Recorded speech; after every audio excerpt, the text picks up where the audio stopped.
though. Imagine you're going through these entanglement sagas and you're in lockdown. Like, literally, some people are happy because lockdown is lifted and they get to go to bars. We see you, Soho. Or because they're going to like hairdressers or restaurants. But some people are actually happy because they've been cooped up with their partner or their parents or their housemates for 24/7, like 24 hours a day. Like, the longer you live with someone, the more you're going to see some crazy, weird, interesting, unwelcome habits because you're literally cohabiting. So is that the same for you guys? Like, what would you say are some of your biggest pet peeves when it comes to sharing a living space with other people?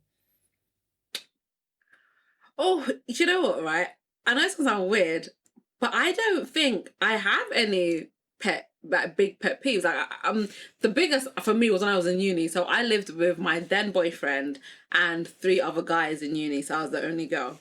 Oh, no. Yeah. But you know, it's me, innit? So I made sure I had my own bathroom. Yeah. Linda's bathroom was upstairs. You man share the one downstairs. But for me, their problem, it was cleanliness. Like one day, I went so mad at everyone. Like, cause I would, clean every now and again and make sure everything was good. And I just saw that they weren't trying to help. So one day I got so mad, I switched out every man in that house. When I came back from uni, they had went to buy bleach and cleaning utensils. And start cleaning, but they're used to cleaning. So I think that's what I can think of for now. Like, I'm gonna let y'all talk because you guys might remind me of things that are pet peeves. I don't feel like for me now, I don't have any pet peeves because it's just me and one other person, and we've cohabited our whole life, a whole womb. So we kind of understand where each other goes, and there's no pet peeves. But when I was back in my family home, oh, my gears used to be grinded, honey, because it was just like, it was small things. Like, I could be in my room laying down and I go, oh, I need to go to the toilet. And I would like get up. As soon as I opened my door, it was like my little brother had a sixth sense and he would come flashing past me to run to go into the bathroom. And he did it every single time I had to pee. And it wouldn't just be to me, he'd do it to my mum. And I'd have to be like, can you relax? What is it that you only need to go toilet when other people need to go toilet? Like, what is the actual problem there? It used to grind my gears. Or I'd, for example, buy an ice pole or something that I like, and I'd keep it in the freezer. Next day, I go in to go find it. It's not there. And I'm just going, guys, I bought one single. Who could possibly think that it's for them if they did not buy it? And I confront everyone in the house. No one knows what I'm talking about. I said, okay, it's fine. Nobody knows. It's okay. I'll buy another one. Happened to be 2 days in a row. At this point, I wanted to flip the whole lid. I was like, someone in this house is eating my ice poles, and they know at this point it's intentional. I was losing it. So the next day I went and bought 2 ice poles. I put both of them in the freezer. So who was stealing my ice poles could have one for themselves and I could have one. And it was just annoying things like that where I have to keep buying more and more food when it's just mine. So that's what I hated about living at home. I hate it. I hear that one about the food, because for me, I'm like, I eat vegan, and so there's meat eaters as well. But why don't you just eat all of the meat things first and then only start on the vegan things when your meat things has run out? Because if my vegan things run out, I can't eat chicken. Like, what am I supposed to do with that? Also, the toilet thing, I feel like that must happen in every household because that's so frustrating. I feel like as soon as I move, someone's like, Choom! So frustrating. I think the pet peeves depend on the relationship of the person who you live with.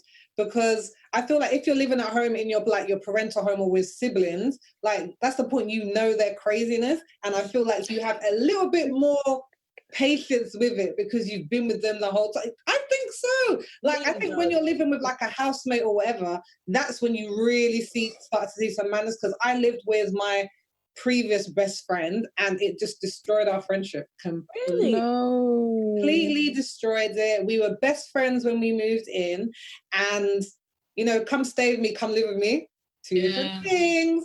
And we just realized that we had very, very different upbringings. I can only say so much because, boy, like, oh my gosh, isn't that like, speak on it, Sophie? We want to know. It was like, I had grown up in a house, even though my parents got divorced. Like, we had always had meals together, sat down together, and me and my sister are extremely close, 2 years apart. So we did everything together, and our parents really pushed us to be that's the only person you have. If we're not here, the only person you have is your sister. That was a kind of mentality. But my friend, she was an only child, and her family didn't necessarily sit down together and do things. It might have been people in separate rooms, kind of coming into the house, you go in your room, mum's in one room, dad's in one room, whatever. So I thought that when we lived together, we were going to kind of like have a family together. We're going to be friends. We're going to watch TV together and eat together and things like that. And that just wasn't her upbringing. That just wasn't the thing. And it really kind of pushed us so far apart that literally it broke down. She asked me to move out because it was her place. Like, I literally had to go and sleep on my sister's couch. It was rough. Something similar happened to one of my close friends, actually, when I was spending a lot of time with her. So I was around her flat all the time, and she was living with her friend. And they had kept falling out. Like, I was cool with the flatmate. Obviously, I'm not going to get involved or anything, but they kept falling out loads and loads of times. And then I asked her if there'd been an update on the situation, like, are you guys okay now? And she said, yeah, she's spending time with me again. And I'm like, oh, that was the issue. It was neglect. She felt like you weren't being paid attention to. She wasn't telling you about her day. She wasn't asking you how you are. You guys weren't eating meals together. You weren't cooking together. You know what I mean? And the only conversations were just in passing. And that actually, it's interesting that you and your friend realized it, Sophie, because a lot of the time, people don't realize or don't want to realize that it's an attention thing because it makes them feel like, oh, I'm not a needy baby. But it's not that at all. Like, if you have different love languages, then it is just going to clash if it's not the same. Yeah. And for me, but to be honest, I wouldn't even say it was love language, because my love language isn't even like spending time. It's not even that. But for me, it was just like in my household, things were different when I was growing up. Like, it was literally a home upbringing stuff, because it's the same when I go to my sister's house now. We're all together all the time. There's no one in separate rooms. It's kind of like, this is family. But people's concept of family is very different. And we only realize that because when we were friends, like when we go out, we'd obviously do things together, but that was like cornered off time where we had both agreed we're going out to the cinema or to eat or to that. But the way that she spent her personal time at home was very different to how I spent mine. I thought it was going to be a continuation. So in terms of like pet peeve, for me, that's not a pet peeve, but in terms of like cohabiting, you have to be really careful about understanding what is someone's living style. Because some people, they'll be out and you're at a dinner, you're like, blah, blah, blah, chatty, chatty, chatty, chatty. But at home, you're just like, this is just my quiet time. And I just like to reminisce and just think about things. So yeah, I don't know. But let me tell you a funny story, because that one's kind of depressing.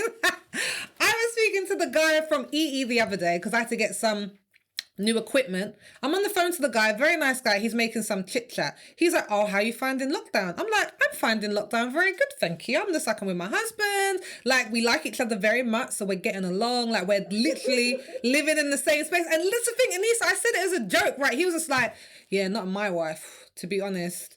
He was just like, she's on furlough, and he was just like, I'm so glad I'm at work. He was like, I can't spend that much time with her. I just can't do it. And he was just like, it's no offense, but he was like, it's a lot of time. And I think it made me realize that in lockdown, a lot of people have not spent this much time with their significant other ever before. There's like 8-9 hours that you were out of the house, and you're just like, I've realized that I just can't spend that much time with you. Like, how would you feel if your partner, if you discovered that your partner felt that way about you? I think, you know, on a sly, I could see my partner feeling that way about me. No, do you know what? Obviously, it would hurt to a degree, because you would want to feel as though, you know, this person could be around you 24/7 and not get tired of you. But I think we have to remember that we are all human beings. We are all, like, sometimes I don't even like being around myself, you know? I'm like, Linda, just nap so you can get away from Linda, you know? Like, so I think it's a maturity, and it's a real conversation that has to be had. Like, even when I go stay with my partner, sometimes, for example, he works as an assistant producer for the Premier League. So when he's not working football, he's watching football. And what I've started doing is bringing my laptop. So then, you know, I have little things that I can do instead of sitting there trying to enjoy Bournemouth v Leicester when I don't know what's happening. Yeah. Do you know what I mean? But it's just, it's a conversation thing. And he knows that when I walk out of the room, it's not because I'm in a huff. It's because, look, I'm going to let you have your time for yourself. I will go and, you know, like even the other day, I was supposed to have a nap, but I ended up watching something on Netflix. But just to let people have their time, I think we have to remember that we all deserve some alone time. And I know not everyone's living situation can allow that if you're, you know, in a 1-bedroom house or a 1-bedroom flat with a partner. But some kind of allowance needs to be made because we all deserve alone time. So you just have to try and not take it personally, and hopefully the relationship. Yeah, I personally wouldn't be offended. I would just like prefer that you're upfront with me about it, kind of like, Anissa, chill, like I need some time, versus like you know, saying things under your breath or being snappy with me. Like, I don't want you to be passive aggressive about it. If you want some time by yourself, just let me know. But that's why it's always a weird one, because I've never lived with a partner. Do you know what I mean? Like, I've gone and spent extended periods of time together, and even in those extended periods of time, I thought for myself, oh my god, like I'm ready to go home, like I need a break. Do you know what I mean? And so for me, like, one of my biggest turn-offs about men is their cleanliness. So every time I go to their house, I am looking at everything. I am looking at, you know, how many dishes are in the sink? Is the toilet bowl clean? Is their hair there? Is their hair there? Because it really, really turns me off about a man who can't keep his own house tidy. It's like my biggest turn-off. I hate it. Yeah, I mean, I would like to think that I wouldn't be offended if someone said they wanted their time, and only because like I'm big on my space, and I really am a social butterfly, but I do like spending time with myself, and I do really, really value my alone time, and I like to be alone with my thoughts. I like to kind of just gather, even sometimes when I've spent like a couple of days with my friends back to back, and they're like, oh, you're going home, what are you going to do? And I'm thinking, be by myself. But how do you word that? Like, I need to be alone with my thoughts. I need to because I feel like when you're with people, when you're with a partner, or when you're with friends or whatever, you are being the version that they expect of you. Like, when you are just alone, you get to actually just unpack and just be with your thoughts, which I think is so, so important. And I don't think enough people do that. And I think people who need to be around someone 24/7 actually don't know who they are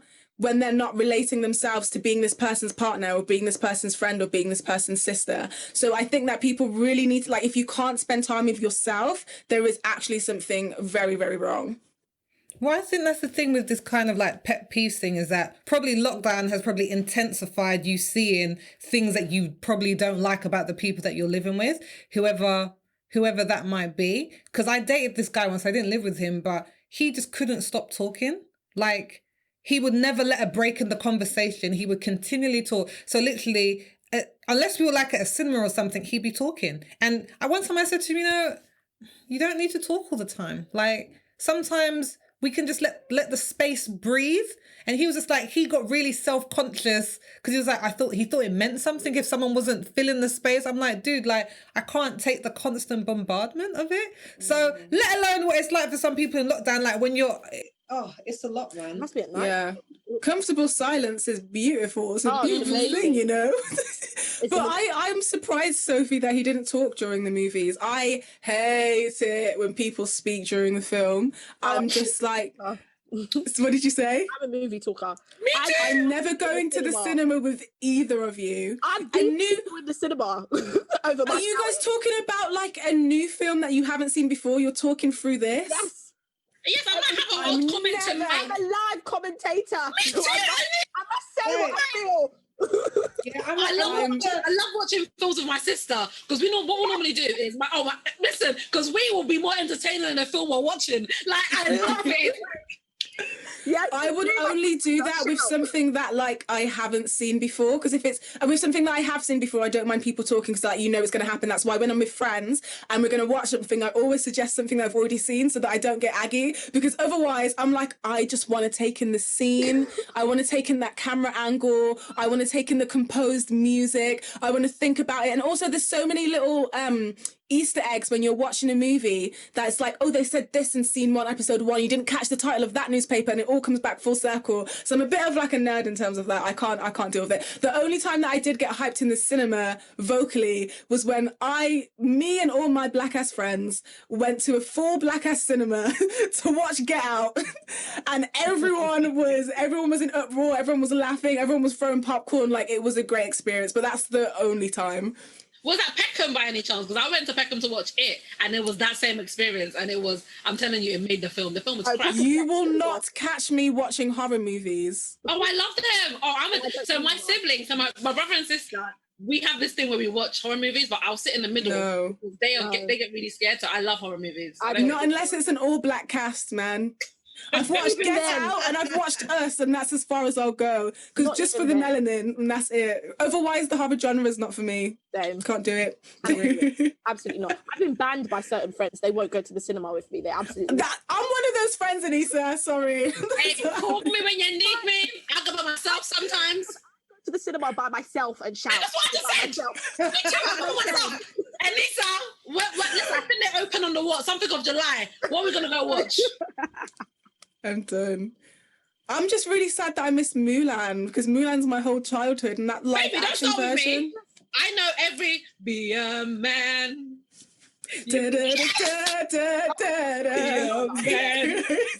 I literally just watched Mulan for the first time the other day. I know, and I just watched Aladdin for the first time yesterday.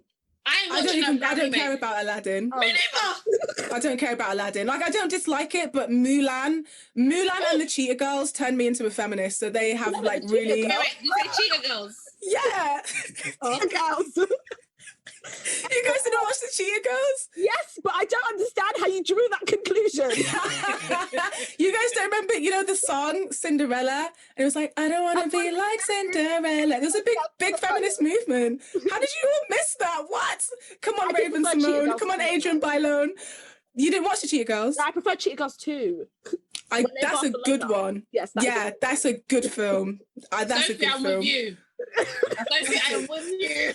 I think it's like, I missed it. I thought you guys got those years under me, so I just feel like I'm just trying to move